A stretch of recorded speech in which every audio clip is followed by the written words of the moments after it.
Hey everyone, in today's video we are going to see the brand new feature of n8n called as datetable. And as per the official documentation of n8n, you can see datetable integrate data storage within your n8n environment.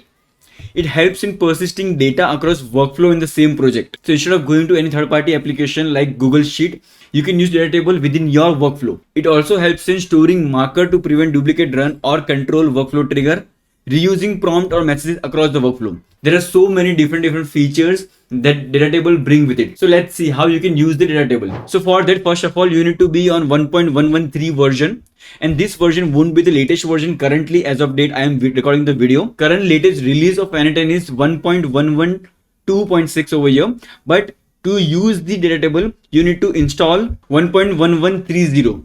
So as you can see in this feature, you will be seeing this datetable filter datetable as a default module. So to use this feature, go and change your version to 1.113. And now once you have done that, you will be seeing a separate tab over here beside the execution called this datetable.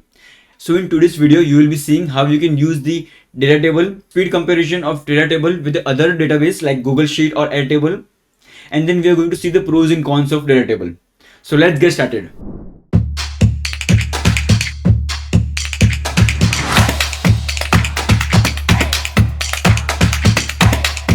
So now once you are in n8n workflow, you will be seeing a datetable tab over here. So click on that tab and you will be seeing this space.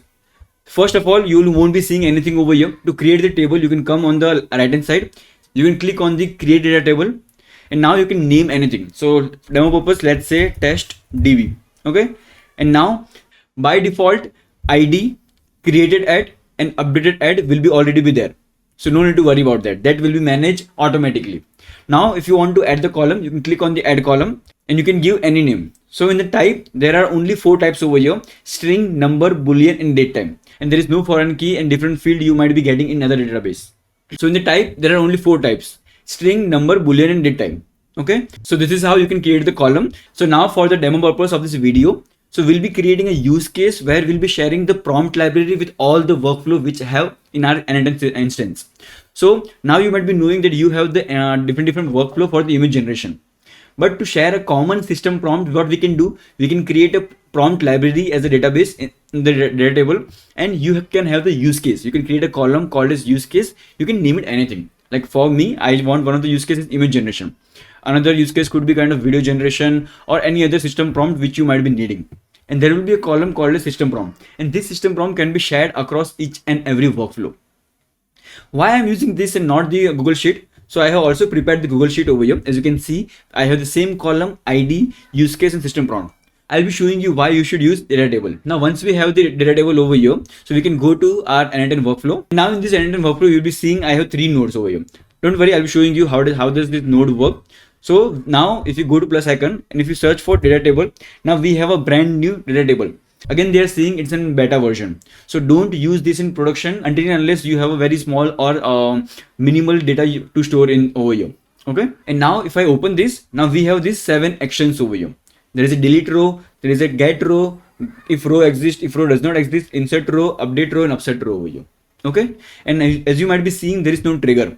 So in Google Sheet, if I go and search, so in Google Sheet, you might be seeing there are also trigger. So whenever the row is added, row is updated, or row is added or updated, we get the trigger and our workflow can start. But in data table, it doesn't have, but I'm pretty much sure this will be added in the future. So now let's do the speed comparison. So first, let me do one thing. You can select your data table over here, which you have created, and let's execute the step.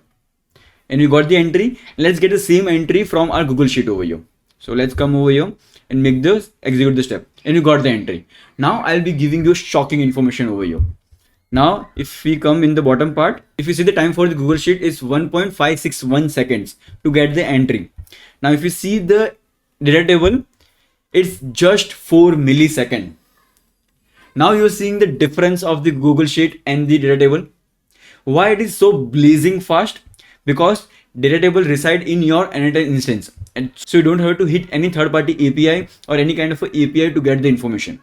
While in the case of other database like Google Sheet, Airtable, Supabase, we have to go and hit the API and get the information. That's the reason it's pretty fast. And this will evolve very fast in the future because n8n team is working very hard for this. And this will be proven a very brand new feature with n8n can market on. Not everything is cherry. Like data table is brand new and it brings with its pros and cons. So let's see the pros and cons. The first pro we saw, it's blazing fast than any other database. Second pro is it doesn't have any internet dependency, while which we have for the other APIs when we call for the database. Third is no rate limiting when you are getting the data out there, because when we call the API for Google Sheet or any other database, there is a rate limit and there is a latency over there. Fourth, your data is always secure. So since it resides inside the n8n instance of yours, there is no data breach and there is no data leakage over there. Now let's see the critical limitation of the data table as of now. First and the biggest one, n8n is seeing itself. It's in the beta mode, which means you can't use in the production. You can use in production if you want to, but they are labeling it as a beta because the development is still going on. Second, there is no trigger unlike Google Sheet. So if you add the new entry, if you update the new entry, there is no trigger. Third, there is no publicly API available. So if you're using Google Sheet, if you're using Airtable or Supabase, you can use these services independent of n8n. If you want to use this service inside the code or somewhere else, you can use this via the API. Since the data which you store in the data table, it's residing inside the n8n, so there is no public API to get that data if you want to use somewhere else. Fourth, basic filtering. It doesn't have any SQL filtering or the modern filtering which we have in the other database.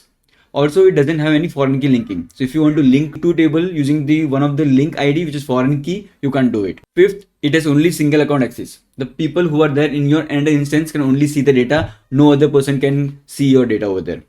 It's a pros and cons, but you can see in the both the way. Now the bonus tip over here, when to use what. Use data table when you want to share something within your own workflow. It could be system prompt, it could be variable, it could be something information like that. Use Google Sheet when you want to have an external access and if you want simple data to be stored inside your sheet. So now I hope you understood what is data table and when to use it in comparison with the Google Sheet. Data table represents a significant step forward in the n8n future, because data table is going to play a very major role in the future part, since it is in a beta version and lacks so many features over here. But don't worry, it will evolve with time, like how n8n has evolved. I hope you like the video. Please press the like button, share with your friends who don't know what is data table and what they are missing currently. We'll meet in the next video. Till then, take care.